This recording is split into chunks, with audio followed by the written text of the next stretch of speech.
ये है तन्हाइयाँ जहाँ मोहब्बत बोलती है और जुदाई सुनाई देती है।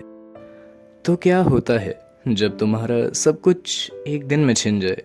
ना कोई आवाज़, ना कोई मैसेज, ना एक आर यू ओके, बस एक खाली सा साइलेंस जो तुम्हारा गला घोंटता है हर पल।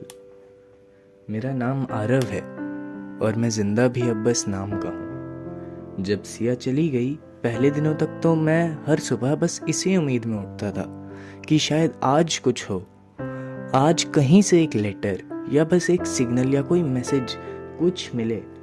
पर फिर उन दिनों ने हफ्ते बनाए, हफ्तों ने महीने, और सिया सिर्फ मेरी डायरी में एक किरदार बन के रह गई। उसके जाने के बाद हर चीज़ वहीं थी, पर मैं वैसा नहीं रहा था। क्लासरूम की वो बेंच जहाँ वो बैठी होती थी अब खाली थे। कैंटीन के वो गोलगप्पे जहाँ वो हमेशा मुझे चैलेंज करती थी, अब उनका टेस्ट बस यादों में रह गया था। मैं स्कूल जाता तो था, पर सिर्फ एक आदत की तरह। जिंदगी चल तो रही थी, पर दिल अब बस उस दिन में अटका हुआ था जिस दिन उसका नंबर अनरीचेबल आया था। कई दिनों तक मैं सिर्फ फ़ोन स्क्रीन देखता रहता। व्हाट्सएप लास्ट सीन, स्टेटस, सब कुछ हवा में खो गया था। उसके हॉस्टल का एड्रेस तक नहीं पता था और घर पे किसी से कुछ कह भी नहीं सकता था। बस मम्मी पापा समझ जाते थे। कभी मम्मी पूछती, बेटा उसका मैसेज आया? और मैं सिर्फ मुस्कुरा कर कहता, शायद बिजी होगी। मेरे अंदर सब कुछ गिरता जा रहा था। मैं उससे मिलने गया एक बार, उसके स्कूल के सामने तक। शायद हॉस्टल वहीं कहीं पास हो, पर उस जगह सिर्फ दो चीज़ें मिली। गेट पे एक गार्ड और उसका नाम जो लिस्ट से हटा दिया गया था। वो यहाँ नहीं पढ़ती अब, गार्ड ने कहा। मेरा ऐसा लगा जैसे किसी ने मेरी चादर खींच ली हो सर्दी में, जैसे मैं खुद से भी बेगाना हो गया हूँ। उस दिन के बाद मैंने स्कूल जाना बंद कर दिया कुछ दिनों तक।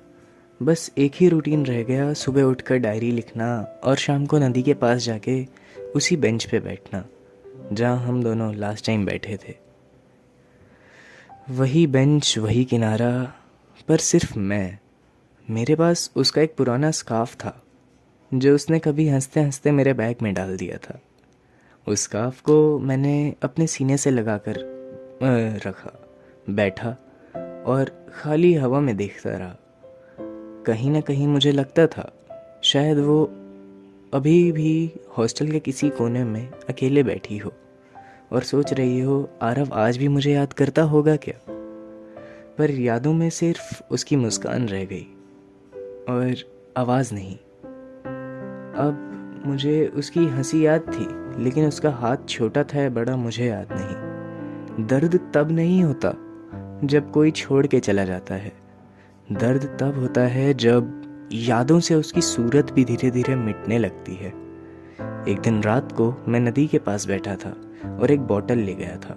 उसमें एक फोल्डेड पेपर डाला और लिखा, सिया, अगर कहीं से देख रही हो तो मैं वैसे का वैसा हूँ, तुझसे जुदा नहीं हुआ, बस टूट गया हूँ। मैंने वो बोतल नदी में डाल दी, जैसे शायद उसके किनारे तक पहुँच जाए। जानता हूँ बचपना, पर अब इंसान रो नहीं सकता। तब वो ऐसे ही बचपना करता है। उस रात मैंने पहली बार अपनी आंखों से पूछा, तू रो क्यों नहीं रहा है? और मेरी आंखों ने जवाब दिया, क्या फ़ायदा, जिसके लिए आंसू है वो तो है ही नहीं। मैंने अपने आप से भी एक सवाल पूछा कि तू अब जिंदा क्यों है? आंखों ने तो बोल दिया कि वो नहीं है, पर दिल ने धीरे से जवाब दिया, क्योंकि उसने कभी अलविदा नहीं कहा। और मैं समझा, अलविदा के बिना छोड़ जाना सबसे ज़्यादा तोड़ता है।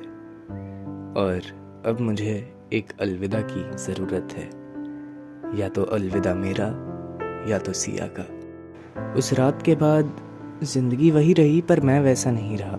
रूम में सब कुछ था, फ़ोन, बुक, पेन, डायरी, पर उसका नाम लेने वाला कोई नहीं था। मैं जी तो रहा था, पर वो मैं अब जिंदा नहीं रहा।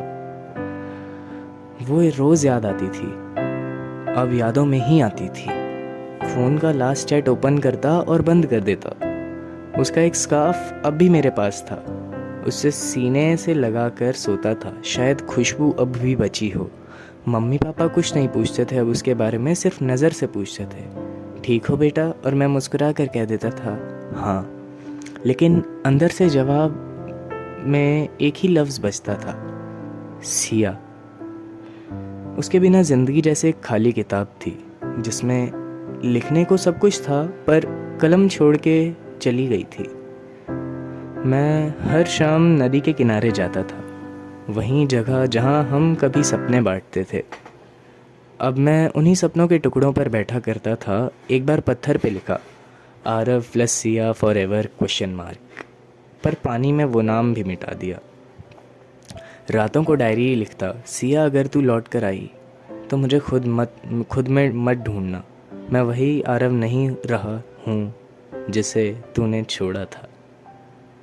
एक शाम नदी के पास बैठा था, आँखों को बंद करके। हवा थोड़ी ज़्यादा ठंडी थी उस दिन।